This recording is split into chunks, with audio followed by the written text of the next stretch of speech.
بۆ ئەوەی ڕۆژ و شەوانی خواردە پلەیژێر سفری پێبەڕێ بکەی لەم کەشەدا و توانای مانەوەت هەبێ 6 بەرمیل نەوەتیان 2 بار تراکتۆری داری وشک بوت دەوێ لەگەڵ ئەوەی 2 ساڵە دانیشتوانی ئەم ناحیەیە زۆرینەیان ڕەتی دەکەنەوە نەوت لە حکوومەت وەربگرن ناوچەکە کوێستانە و ماڵەکان پشتیان بە شاخ و کێوەوەیە کە سەرما هەڵی کرد و بەفر هات بە مانگ و 2 مانگ تەواو نابێ زۆر جاریش بۆ نزیکەی 6 مانگ کەشەکە بە ساردی دەمێنێتەوە.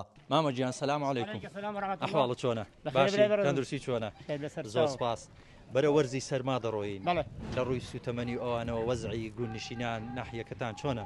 والله کاکە ئێمە نەعی هەڵشۆ وەکو نەعی هەڵشۆیە نەعیەکی شاخاویە بەرزە ساردە پێویستی بە سوتەمەنیێکی زۆر هەیە ئێمە هەموو ماڵێک وەکو دار بە تراکتۆر 2 تراکتۆرمان پێویستە بە شلە مێکزەمینی 4-5 مێکزەمینیمە هەموو ماڵی پێویستی پێیە هەر مێکزەمینێک بە 200,000 هەر تراکتۆرێکی دار بە 400 تا 500,000 لەبەرەوە ئێرە ناوچەیەکی چیایی کوێستانیە دەبێت تایبەتمەندی جوگرافی پێ بدرێ بەڕاستی هەرێمی کوردستان غەدرێکی زۆر لە خەڵکی کوردستان دەکا بە تایبەتی لادیەکان ناکرێ نەحی هەڵشۆ حیسابی مرکزی شارەکانی وەکو هەولێر و سلێمانی قەڵازێڕانی و هەر عایلەیەکی لێرە ئەگەر ساڵانە زۆر تۆبزی لە خۆینەکە لەوانە 4 بۆ 5 بەرمیلی نەوت بوێ